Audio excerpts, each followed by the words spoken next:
kita sampaikan berdasarkan pengetahuan yang kita terima, bacaan-bacaan kita itu sangat tidak benar kalau dikatakan itu Syiah. Jelas ya? Adapun hubungan-hubungan yang lain berjuang, kita lihat ada Hizbullah atau Iran atau yang lain dan sebagainya. Kenapa itu masuk? Kenapa kemudian dilihat ada kolaborasi? Balik nanya, Anda kemana? Sampai kemudian mereka yang mesti masuk dan sebagainya. Ya kan? Anda kemana? Lepas dari berbagai kepentingan. Lalu kalau misalnya dulu pasukan peta yang dipimpin Jenderal Sudirman lalu bekerja sama dengan Jepang untuk latihan, apakah akan disebut juga anteknya Jepang? Kan tidak. Jadi di sini kita mesti penting menyaring berbagai informasi dan mesti khawatir juga dan menjaga diri dari apa yang pernah Nabi sampaikan di masa lalu, bahwa yang paling dikhawatirkan dari umat Rasulullah SAW itu adalah orang yang tidak punya pengetahuan tapi pandai bicara. Iya, Ustaz, begini Ustaz, sekarang sedang ramai Ustaz, pembahasan tentang Palestina Ustaz, pastinya Ustaz. Iya, saya amati juga itu. Iya, betul. Dan ada yang bikin Ruski bingung juga Ustaz, bingung dan ya mempertanyakan lah Ustaz. Ada beberapa postingan atau mungkin kelompok saudara-saudara kita Ustaz, bahwa menyebut bahwa kelompok yang sedang berjuang di Palestina itu akidahnya berbeda Ustaz. Dibilangnya Syiah seperti itu Ustaz. Mana nih? Kan banyak tuh, ada Hamas, ada misalnya Fatah, terus juga nanti turunannya banyak sekali, ada Jihad Islam dan sebagainya. Ini secara umum atau memang disebutnya khusus ke Hamas Ustaz? Gitu. Baik. Gimana Ustaz? Ya. Ya, jadi saya juga baru baca berita-berita nih perkembangan ya. Tapi baiklah, kita coba respon dulu yang ditanyakan ini. Yang pertama begini, sebagai Muslim ya, kita punya karakter. Dan karakter ini digerakkan oleh keimanan kita. Karena itu kita disebut insan yang beriman dan dipanggil dengan panggilan iman. Ya ayyuhalladzina amanu. Nah, karakter iman ini yang membedakan nanti dengan karakter-karakter yang belum beriman. Karena semua bagian tubuh kita secara fungsional itu dipandu oleh iman. Mata dipandu oleh iman. Qul lil mu'minina yaghuddu min absarihim. Katakan pada pria-pria yang beriman, iman itu akan memandu pandanganmu sehingga melihat yang baik-baik. Yang tak baik menurut imannya, maka dipalingkan. Itu seluruh tubuh. Demikian ketika masuk ke lisan. Ya ayyuhalladzina amanu la yaskhar qaumin qaum la yaghtab ba'dukum ba'dha. Hei orang-orang yang merasa beriman, imanmu akan menuntun lisanmu untuk berkata yang baik. Tidak mencela, tidak menuduh, tidak bikin hoax. Bahkan Nabi tegas mengatakan, "Man kana yu'minu billahi wal yawmil akhir falyaqul khairan aw liyasmut." Siapapun yang masih merasa beriman pada Allah dan hari akhir. Nah, kalimat hari akhir ini penting menunjukkan bahwa ada peristiwa di hari akhir itu yang mengevaluasi semua bagian tubuh kita saat berperilaku di dunia ini. Itu yang kita sering sebut dengan nama hisab. Ya? Nah, siapa yang masih merasa punya iman pada Allah dan yakin akan dihisab, nah, salah satu yang memberatkan hisab itu perilaku lisan. Maka kata Nabi, katakan yang baik-baik dengan lisanmu, kalau tak mampu kontrol itu supaya diam saja. Nah, jadi yang pertama, karakter iman bagi seorang insan yang beriman, seorang mukmin, menjadikan dia hati-hati dalam bertutur. Apalagi bila itu terkait dengan keyakinan-keyakinan, akidah. Ya? Nah, jangankan pada sesama orang beriman, pada non-muslim pun nggak boleh kita mencela. Jadi mencela itu jangan dikhususkan pada orang Islam saja. Nggak boleh kita mencela non-muslim, saya kan, tanpa sebab yang dibenarkan, merendahkan, melecehkan, itu dilarang. Ingat, bukan hanya pada orang Islam, pada non-muslim pun dihisab. Apalagi kita tarik bila itu dilakukan pada sesama yang beriman. Ya, maka yang pertama, yang penting untuk dilakukan adalah menjaga lisan kita. Mesti hati-hati, karena setiap apa yang kita lakukan, tutur kita itu dipertanggungjawabkan di hadapan Allah Subhanahu wa Ta'ala. Apalagi kata-kata yang terkait dengan keyakinan tadi, karena dia akan mencari pemiliknya. Ya, si fulan berkata misalnya, dia misalnya tidak beriman, dia kafir misalnya. Ya, padahal kenyataannya misalnya dia punya iman, maka tuduhan itu, kalimat itu akan mencari pemiliknya. Jika tidak ditemukan pada yang dituduhkan, dia mencari. Ya, di bumi tidak ditemukan ke langit, tidak ditemukan kembali kepada yang menuturkan. Ini hal yang pertama untuk kita, untuk saya, untuk Rizky, untuk siapapun. Ya, tidak si A, si B, si fulan atau si fulana. Tapi ke kita sebagai insan beriman harus selalu mengevaluasi keadaan diri kita sehingga kita bisa mengontrol diri kita senantiasa mengajak pada kebaikan. Karena iman itu selalu temannya itu amal saleh, perbuatan-perbuatan baik. Untuk itu kita temukan di Al-Quran selalu iman bersanding dengan amal saleh.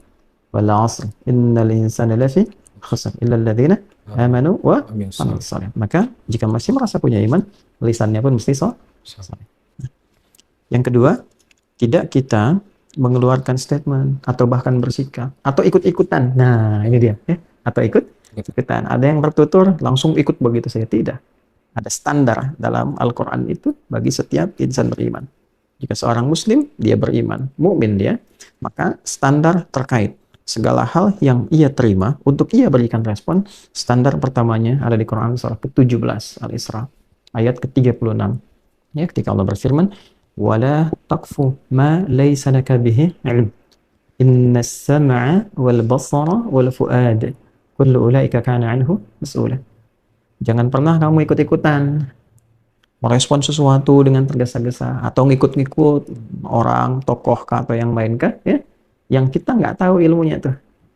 Ya, wala taqfu ma laysa laka bihi ilm. Jangan ikut-ikutan pada sesuatu yang belum jelas. Kita nggak tahu ilmunya. Bayangkan ya, ikut-ikutan aja nggak boleh, apalagi menuturkan sesuatu yang tidak ada ilmunya. Ya, kita nggak tahu apa-apa, kemudian bertutur, ya, dan memberikan pandangan atau bahkan fatwa, itu bahaya sekali.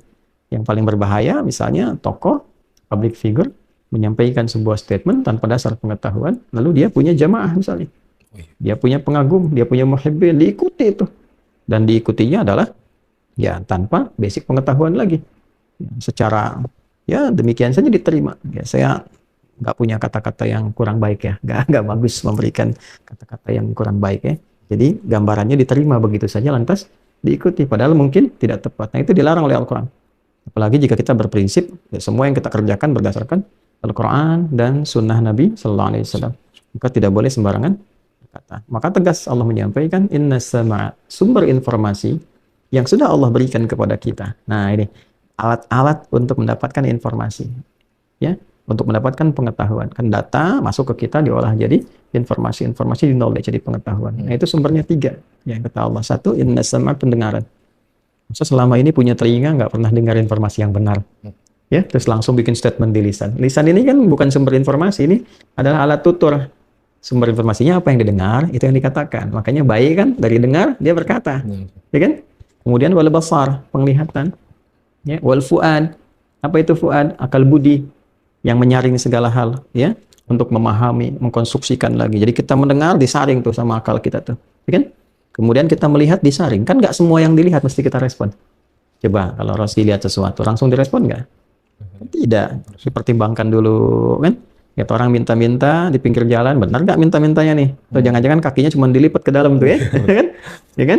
Nah, kadang-kadang kan kita nggak langsung kasih, kan? Lihat dulu apakah nasihatin atau kita kasih sesuatu. Nah, itu fuad namanya yang merespon itu. Maka itu nanti oleh Allah akan disoal.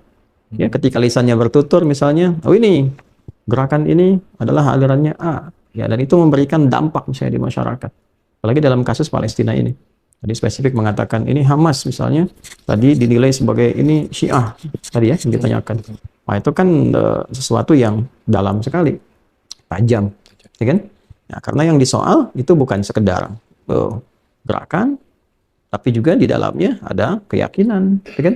Di dalamnya ada aliran. Ketika disebut Syiah kan sudah berbeda dengan Sunni, sudah berbeda dengan Ahlu Sunnah wal Jamaah, babnya sudah akidah, ya kan? Nah, dalam konteks demikian ketika dituduh seperti itu berarti bukan Ahlu Sunnah wal Jamaah. Ketika dituduh bukan Ahlu Sunnah wal Jamaah, jadi repot tuh, jadi bahaya tuh. Ya, berpeluang kemudian menerima vonis-vonis sesat misalnya, vonis menyimpang dan sebagainya, bahkan kufur. Itu yang paling berbahaya, ya, yang paling. Nah, itu akan ditanya tuh. Dari mana dapat sumber demikian? Telinganya akan ditanya sesaat, dengar dari mana? Kemudian matanya yang ditanya, baca dari mana tuh? Akal budinya akan ditanya, sesaat akan dihisab di hadapan Allah Subhanahu wa taala. Jadi yang kedua itu adalah selalu basicnya pengetahuan. Dan mesti hati-hati siapapun yang bicara, kita kembalikan, benar nggak tuh? Ya, kita gali, kita diberikan oleh Allah Subhanahu wa taala perangkat-perangkat untuk mengakses. Apalagi sekarang gampang sekali kita lihat-lihat, ya. Ya, bisa misalnya di buku-buku yang kita baca, sejarah-sejarah, diverifikasi lagi. Bahkan kita bisa lihat di internet, yang itu pun bisa ditanya lagi pada ahli sejarah. Karena kan banyak yang kita bisa lihat. Kan demikian kata Imam An-Nawawi itu, beliau punya kitab bagus tuh, yang namanya At-Tibyan fi Adab Hamalatil Quran itu. Sebelum menulis Al-Arba'in, Riyadhus Shalihin, atau Syarah Sahih Muslim, ya, itu menulis namanya At-Tibyan fi Adab Hamalatil Quran. Beliau menyampaikan wala yata'allamu mimman wala yata'allamu, dan tidaklah seorang murid itu belajar, ya, illa mimman kamulat ahliyatuhu, kecuali kepada seorang guru yang pakar di bidangnya. Ya. ini menunjukkan spesialisasi bidang ilmu. Jadi kalau pengen tahu sejarah, ya lihat pakar-pakar sejarah atau dia belajar sejarah. Nah, jadi kalau rezeki tidak mengalami sejarah, maka belajar sejarah. Baca, tanyakan pada pakar. Jika ingin belajar hadis, ya pelajari pada ahli hadis. Jangan belajar hadis pada ahli sejarah.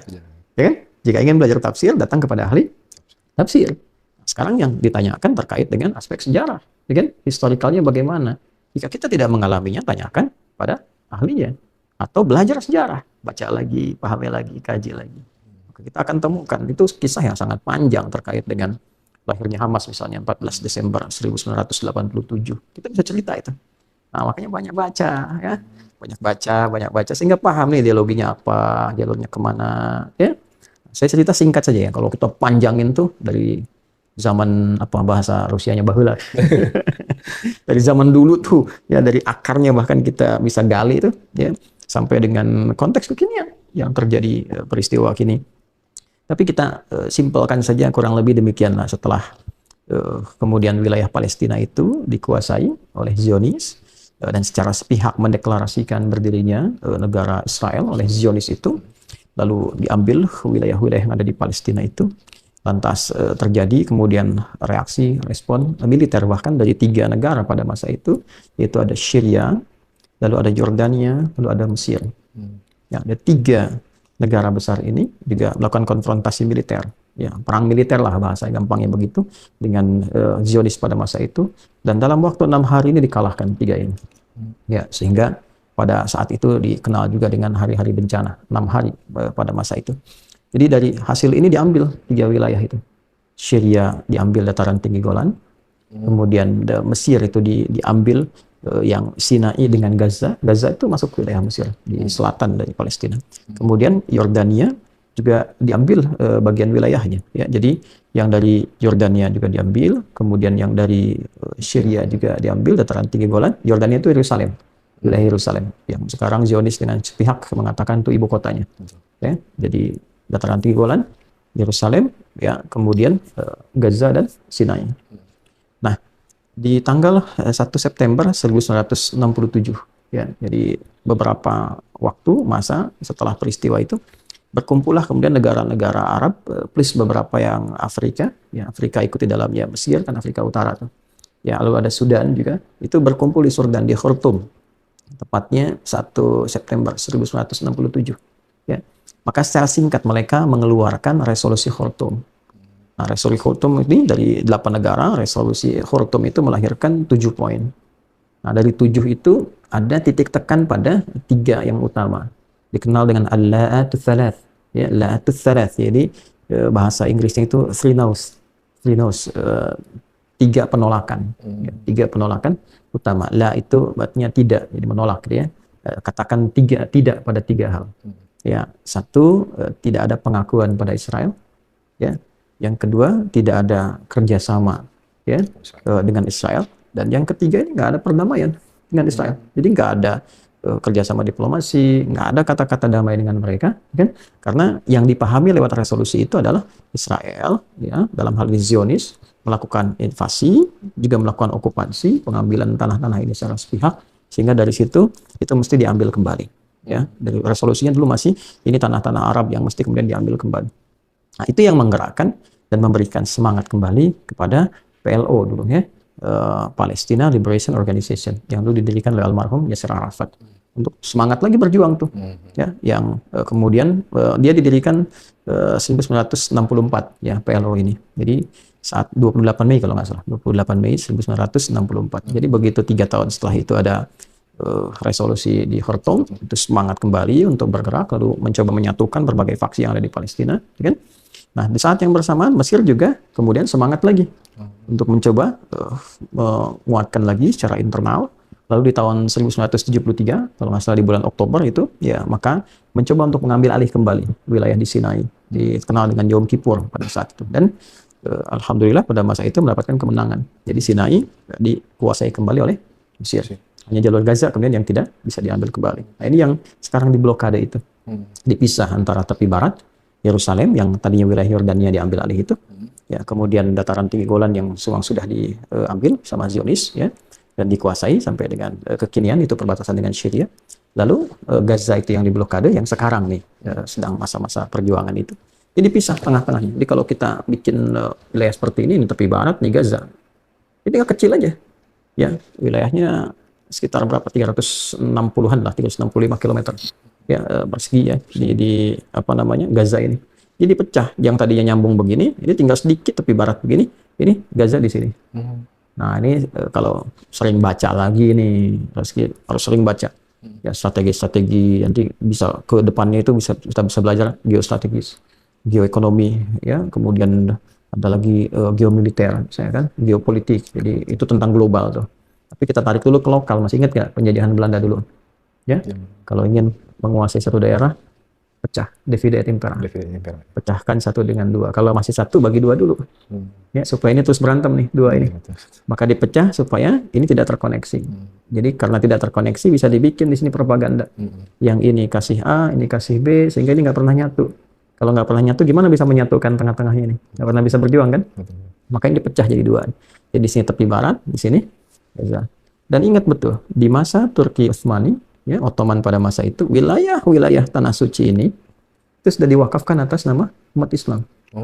Nah, ya sekitar Al-Quds, wilayah yang khususnya Yerusalem dan sekitarnya itu, yang di situ ada Masjid Al-Aqsa dan sebagainya, itu sudah diwakafkan.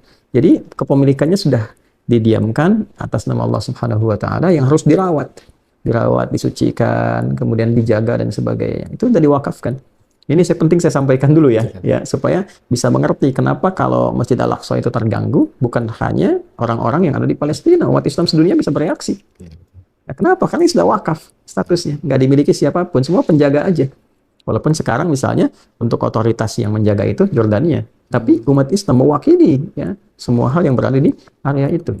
Ya, karena itu wajar jika ada gejolak-gejolak dan sebagainya dari berbagai belahan dunia. Walaupun memang ya itu kembali ke keimanannya masing-masing. Nanti kita bahas lebih jauh lah dengan peristiwa itu. Nah sekarang apa kaitannya tadi dengan aliran Hamas dan sebagainya? Dalam konteks perkembangan ini, dalam semangat yang demikian rupa, ternyata dalam perkembangannya ini resolusi Khartoum tadi mulai mengendur di negara-negara yang mengikuti itu sendiri. Misal Mesir ternyata menjalin hubungan diplomasi, walaupun awalnya diam-diam, kemudian terbuka, disusul dengan yang lain, sehingga seakan-akan nggak ada yang berjuang lagi nih. Padahal di dalam resolusi itu jelas, ya kan? Tidak mengakui, tidak berdiplomasi, ya, dan tetap menjaga perjuangannya. Itu kan 7 poin tuh kalau Roski baca. Sehingga apa yang terjadi? Secara singkatnya begini. Lalu muncullah perjuangan-perjuangan dari dalam. Ya, yang melihat bahwa ini kita nggak bisa mengandalkan nih negara-negara Arab. Kalau kita nggak berjuang, ya habislah kita di sini. Ya, habis bukan hanya habis dalam arti ya terkurangi dari segala akses kehidupan yang bisa diraih, tapi memang habis sehabis-habisnya. Termasuk juga dalam konteks ini, ya bukan hanya bahan makanan, minuman, dan sebagainya, tapi juga bisa kapan saya datangi, bisa kapan saya ditembak, dieksekusi, di tempat-tempat yang kadang-kadang nggak bisa bayangkan. Anak pulang sekolah ditembak, diperiksa ditembak, dan sebagainya. Ya, puncaknya waktu terjadi peristiwa, ya, gimana saya melukiskannya ya, kalau bukan cuma darah dingin lagi, nih darah beku nih. Ariel Sharon yang waktu itu Ariel Sharon ini masuk ke pengungsian Sabra, ya, masuk nggak? Masih ingat nggak peristiwanya? Ya, Sabra dan Shatila itu waktu masuk tiba-tiba dibunuhin orang-orang Palestina. Jadi itu cukup banyak ya terjadi. Itu melahirkan reaksi, ada intifada, ya hari-hari perjuangan besar dan sebagainya yang pada masa-masa itu cukup kelam. Ya, bisa dikatakan banyak sekali yang gugur, yang meninggal dunia, dan itu cukup panjang sekali, ya sampai 93 dari masa-masa tahun 70-an itu bergerak ya. Ya. Dan itu memakan korban yang cukup banyak, sehingga secara singkatnya Syekh Ahmad Yasin. Nah, pada tanggal 14 Desember tahun 1987, beliau dengan sahabat-sahabatnya yang sekaligus juga dengan murid-muridnya. Jadi sahabat-sahabat ini murid-muridnya juga. Ya, Syekh Ahmad Yasin ini orang saleh, ahli Quran, kemudian juga ahli khatawah, ahli pidato. Ya, ya, pengajar yang ya kalau kita mah di Indonesia itu levelnya seperti Haji Omar Said Cokroaminoto lah. Ya, HWS Cokroaminoto yang melahirkan Soekarno ya dengan segala rupanya dan sebagainya. Itu beliau motivasi. Itu lulusan Al-Azhar loh. Kuliah di Al-Azhar. Kemudian ini ada kejadian menarik dulu nih sebelum saya sampaikan yang terkait dengan Hamasnya. Di tahun 1956, Syekh Ahmad Yasin ini itu ditangkap oleh otoritas Mesir pada saat itu karena dicurigai berafiliasi dengan Ikhwanul Muslimin. Ya, saya kalau urut lagi panjang lagi nih, Ikhwanul Muslimin itu siapa dan sebagainya gitu ya. Yang tadi yang nggak ada masalah antara Hasan al-Banna dengan Jamal Abdel Nasir, tiba-tiba ada perbedaan jadi musuh. Itulah politik. Itulah politik. Ya, dan di berbagai tempat begitu. Dulu di Saudi nggak ada masalah, dia kan bisa bergaul di masa-masa era yang lalu, sekarang ada persoalan. Itulah politik. Secara garis besar demikian. Ditangkap tahun 1156, diduga ada keterkaitan, tapi setelah diteliti ternyata tidak ada hubungan sama sekali. Maka Syekh Ahmad Yasin ini jadi penasaran, ini apa? Ya, gerakannya apa, kemudian apa tujuannya, kan? Seperti apa di dalamnya. Akhirnya ikut terlibat di dalamnya sampai punya kesamaan visi. Saat punya kesamaan visi inilah kemudian di Palestina mendirikan cabang Ikhwanul Muslimin di Palestina. Yang diantara tujuannya adalah apa? Adalah melakukan perjuangan-perjuangan. Ya, dan ketika ditarik ke Palestina ini, ya di Ikhwanul Muslimin itu selain ada tarbiyah-tarbiyah untuk ya perbaikan-perbaikan akhlak gitu ya, kemudian penguatan-penguatan pada nilai-nilai Quran dan sebagainya, ditarik ke Palestina menjadi bagian dari perjuangan-perjuangan. Maka didirikanlah cabang itu di Palestina. Kemudian secara singkatnya ketika terjadi tadi peristiwa berdarah ya di dua tempat Sabra tadi yang tadi saya sebutkan, banyak yang meninggal dunia, maka 14 Desember 1987 Syekh Ahmad Yasin dengan kurang lebih 5-6 sahabat sekaligus muridnya juga yang tadi sudah berkembang gitu kan, mendirikan cabang, lalu bersepakat untuk mendirikan gerakan perlawanan dengan menempuh opsi politik dan militer sekaligus, tidak diam. Sebab mereka melihat kalau kita cuman diam, masuk ke tenda pengungsian ditembakin, dibunuhi gitu kan, dibantai, digenosida gitu kan, sementara nggak bisa berjuang apa-apa. Ya, sedangkan di hadis-hadis hartanya Rosi didatangin perampok aja kan, kalau dia didatangi kan harus membela. Ya kan? Karena dengan harta itu kita bisa ibadah. Ya bisa sholat, bisa haji, bisa apa. Ya kita niatkan ibadah. Maka ketika dibela itu semua, ya lalu kemudian kita meninggal kan syahid statusnya. Ya kan? Nah, waktu Indonesia ini didatangi oleh para penjajah, kita berjuang kan, ada resolusi jihad dan sebagainya. Kan meninggal syahid kan? Ya, maka ini pun sama saja dengan perjuangan Pangeran Diponegoro. Kan Pangeran Antasari gitu kan, Panglima Polim dan sebagainya, dan semua pejuang-pejuang. Jadi mereka memilih, ini kita ini sedang dijajah, kita kalau nggak bergerak, nggak membela diri, ya kita habis semuanya. Maka mereka mendirikan Hamas, Harakah Muqawamah, ya kan? Ya, jadi gerakan perjuangan, Muqawamah itu perjuangan ya, al-Islamiyah. Jadi mereka bergerak untuk berjuang, kemudian menjadikan, nah ini dasar perjuangan mereka itu. Nah ini selain untuk membela Palestina, menghadirkan kemerdekaan dan sebagainya, tapi dasar paling utamanya apa? Adalah nilai-nilai keislaman. Bagaimana berjuang berdasarkan syariat Islam. Ya dalam konteks ini kalau sudah memakai syariat ada ketentuan-ketentuan. Makanya kemarin kan lihat ya tawanan perempuan bagaimana diperlakukan dengan baik, anak-anak tuh nggak boleh disakiti dan sebagainya. Kemarin dirilis dan seterusnya, walaupun hoax-hoaxnya kan banyak. Ya kan? Nah lalu didirikanlah 14 Desember 1987 ada Syekh Ahmad Yasin selaku pendiri, nanti ada 5-6 orang sahabatnya sekaligus muridnya yang tadi saya sampaikan. Itu ada namanya Syekh Ibrahim Al-Bajuri, kemudian Muhammad Syam'ah, Dr. Abdul Aziz Al-Lantisi, kemudian ada Isa An-Nasr, dan ada Abdul Fattah Khan, ya. Siapa lagi tuh ya, kurang lebih demikian lah ya teman-temannya ini. Mereka berkumpul mendirikan Hamas tadi. Dari situ dimulai era perjuangan.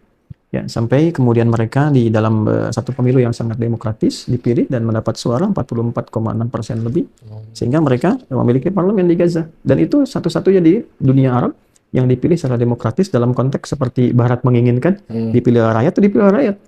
Dan mereka terpilih jadi di situ menguasai parlemen, dipimpin perdana menterinya kemudian sekarang Ismail Haniyeh. Ya, cuma ya itulah Barat. Ya, apa yang tidak sesuai seperti yang mereka kehendaki maka nggak boleh disebut seperti apa yang mereka klaim. Nah itu ya, jadi kalau dikatakan apakah Hamas Syiah, ya kita mengatakan ya, tidak sama sekali berdasarkan perjalanan ini. Dari buktinya, ya Syekh Ahmad Yasin siapa yang menyebut beliau Syiah?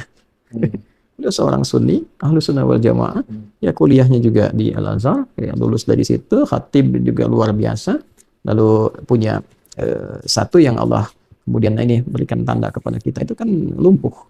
Punya diuji oleh Allah dengan penyakit, bagian bawahnya itu lumpuh semua. Bahkan satu bagian mata beliau itu ada yang mengatakan buta total, yang mengatakan sebagian buta, gitu kan? Tapi lisannya itu luar biasa. Ya ini yang Allah ujikan kepada kita. Ada seseorang yang fisiknya itu terlihatnya rapuh, tapi lisannya begitu kokoh, sehingga justru Zionis itu takut dengan lisannya itu, sampai harus merudal dari helikopter itu. Ya beliau yang dalam kursi roda itu dirudal sampai syahid kemudian. Ya hanya karena ketakutan kepada lisannya. Jadi kalau tadi ada yang mengatakan apakah Hamas Syiah, ya kita sampaikan berdasarkan pengetahuan yang kita terima, bacaan-bacaan kita itu sangat tidak benar kalau dikatakan itu Syiah. Jelas ya? Nah, adapun hubungan-hubungan yang lain berjuang, kita lihat misalnya ada adalah Hizbullah atau Iran atau yang lain dan sebagainya. Kenapa itu masuk? Kenapa kemudian dilihat ada kolaborasi? Balik nanya, Anda kemana? Sampai kemudian mereka yang mesti masuk dan sebagainya. Ya kan? Anda kemana? Gitu. Terlepas dari berbagai kepentingan. Lalu kalau misalnya dulu pasukan peta yang dipimpin Jenderal Sudirman lalu bekerja sama dengan Jepang untuk latihan, apakah akan disebut juga anteknya Jepang? Kan tidak. So, dia mengambil kesempatan dari situ lalu digunakan sebagai bagian dari perjuangan. Ya kan? Nah, jadi di sini kita mesti penting menyaring berbagai informasi dan mesti khawatir juga dan menjaga diri dari apa yang pernah Nabi sampaikan di masa lalu, bahwa yang paling dikhawatirkan dari umat Rasulullah SAW itu adalah orang yang tidak punya pengetahuan tapi pandai bicara, ilmunya kosong, ya, tapi lisannya begitu tajam dalam menyampaikan banyak hal. Dia nggak punya argumen tapi banyak sentimen. Iya betul. Ya, Iya. jadi lisannya besar tapi otaknya kecil. banyak hal yang mesti kemudian kita sadari. Tapi juga dalam konteks demikian tidak boleh kita juga merendahkan atau menuduh atau mengecilkan setiap orang. Tadi yang kita gambarkan itu hanya karakter, sifat, bukan kepada orang. Jadi bukan sifulan tidak baik kita menyampaikan hal demikian. Semoga Allah memaafkan, mengampuni kita bila ada hal yang tidak tepat. Jadi itu isu yang pertama. Ya, dan saya tidak dalam kapasitas menjadi juru bicara atau tidak. Tapi kita menempatkan sesuatu pada tempat. Demikian orang Islam. Jadi kita mesti objektif. Ya kalau memang non Muslim benar kita katakan benar. Ya? Kalau memang orang Islamnya itu benar kita katakan benar. Jadi tempatkan setiap hal pada tempatnya. Sekarang isu saat ini itu sudah melewati pertanyaan-pertanyaan tadi. Itu cuma pengecilan. Masalah besarnya ini ada Palestina yang terjajah. Ini keluar dibikin kecil, ya kan? Bukan lagi Palestina dikecilkan lagi. Ini wilayahnya ya dari yang tadinya ini wilayah tepi barat dengan Gaza dikecilkan lagi, jadi Gazanya aja kecilkan lagi jadi Hamasnya. Seakan-akan masalahnya ini Hamas yang berontak. Padahal kan isunya isu besar, isu penjajahan satu. Dan kita dalam undang-undang sudah di pembukaan sudah menegaskan kan bahwa kemerdekaan itu ialah hak segala bangsa dan oleh sebab itu penjajahan di atas dunia harus dihapuskan karena tidak sesuai dengan peri kemanusiaan dan peri keadilan. Nah sekarang ada isu kemanusiaan di situ. Ya. Ini bukan isu resiko perang lagi. Ngapain nyerang kalau nggak ingin dibombardir semua? Ini cara berpikirnya bagaimana nih? Ya, cara berpikir gimana ini? Ini salah berpikir nih. Ya, ini salah berpikir. Gitu. Yang namanya peperangan kan terjadi, ya. Nah, ini harusnya pertanyaan dibalik nih. Ya, kok di sini nyerangnya ke orang sipil bukan tentara lagi? Gitu kan? Ya, jadi jangan salah berpikir kalau ini nggak nyerang, ini nggak akan dihabisin nih semuanya. Ini cara berpikirnya salah. Terus kalau Belanda datang, kenapa kita harus menyerang? Ya, kalau kita nggak nyerang tentu Westerling nggak akan bakar satu kampung tuh semua tuh. Ya, kalau ini nggak nyerang tentu nggak akan terjadi itu yang terjadi di Surabaya, yang terjadi di Bandung Lautan Api. Ini gara-gara dulu pejuangnya pada nyerang nih kan cara berpikirnya dibalik jadi begitu kan? Salah kan? Nah ini sesuatu yang fatal yang harus kita sampaikan adalah ketika ini terjadi antara tentara ini yang diburu tentara dengan tentara, ya kan? Kombatan dengan kombatan, petempur dengan petempur. Kenapa yang satu ini justru mengerjakannya secara militer dengan hukum militer, ya kan, sama-sama petempur, tapi yang satu nyerangnya ke rumah sakit, ya, nyerangnya kemana lagi, tempat ibadah, nyerangnya ke pemukiman sipil, yang korban anak-anak 7.700-an sekarang, kurang lebih itu, ya korban yang muncul. Tadi saya baca sudah ya, di atas 7.000 lah, ya, di atas 7.000 itu, dan bukan hal yang ringan, hal demikian, makanan diputus, minuman diputus dan sebagainya. Ya, ini sudah masuk genocide dan hoaxnya sudah menyebar kemana-mana. Dan yang paling menarik begini, coba Resi bayangkan, kan sekarang Allah tampakkan nih semuanya nih. Ya, Amerika terang-terangan bawa kapal induknya, Inggris terang-terangan, Kanada terang-terangan, ini terang-terangan nih. Ya orang lain nggak boleh ikut campur ya, jangan ada yang ikut campur. Tapi ini ngirim ini semua kumpul tuh. Ya, kenapa? Tatkala kebatilan itu muncul secara terang-terangan, kenapa Anda yang membawa kebenaran tidak berani terang-terangan? Ini masuk lah. Dengan doa, dengan statement, kan? Ya, nah itu poin-poin yang penting untuk diungkapkan. Walaupun kalau ngaji Al-Quran, tafsir, khususnya nanti kalau kita baca surat Al-Isra dari pembukaan terus sampai ayat ke-7 kita akan menemukan betapa benarnya firman Allah Subhanahu wa taala dan semua terurut dengan rapi. Dan di situ terpampar rahasia-rahasia yang terbukti sampai situasi kini. Sampai Anda bisa mengatakan, Fabi ayyi ala'i rabbikuma tukadziban. Ya, dari mulai masuknya Yahudi ke situ, dari berkumpulnya, dari mereka menyebar, dari saat tatkala terjadi pada bawa senjata pada datang lagi, itu semua menunjukkan kebenaran apa yang disampaikan Allah dalam Al-Qur'an. Nah, kalau mau tahu rahasianya kapan-kapan kita bahas tuh. Baik, Ustaz, baik. Siap, Ustaz. Itu dulu ya. Saya juga tadi dapat berita nih sini ya. Tentang, Nah, udah baca belum Roski nih? tentang. Jadi ini Zionis itu sudah mengeluarkan biaya sampai 7,1 juta US dollar. Hanya untuk ya bikin hoax aja tuh di Hoax media aja, sosial. Iya, di media sosial masuk ke iklan-iklan kayak bikin hoax kemarin yang bayi dipenggal ternyata Oh iya, enggak betul, kan betul. dan sebagainya. Ya, ada data bahkan nih, Prancis negara teratas dengan pengeluaran 4,6 juta dolar gitu ya. Layarnya ditonton lebih dari 535 juta. Di Jerman volume pembelanjaannya mencapai 2,4 juta US dollar. Di platform YouTube lebih dari 284 juta kali ditontonnya. Anda bisa bayangkan tuh, di Inggris jumlah pengeluaran mencapai 1,2 juta US dollar. Layarnya itu mencapai 250 juta kali. Terus diulang-ulang. Kebohongan yang terus diulang-ulang terasa semakin nyata kan? Betul, Ustaz. Iya. Jadi Jadi kebenaran. nah, terlepas dari itu semua, kita mengharapkan kedamaian di kehidupan ini untuk hidup damai, hidup berdampingan, hidup dalam kebaikan, kemuliaan dan sebagainya. Ya, jadi yang penting dilakukan sekarang ini adalah sebenarnya kita berdoa. Ya, kemudian yang bisa dilakukan kita bisa lakukan dengan yang terbaik. Ya, mudah-mudahan Allah meridai kita semua dan mudah-mudahan itu meringankan hisab kita saat kembali ke hadapan Allah Subhanahu wa taala dalam kebaikan. Amin, amin.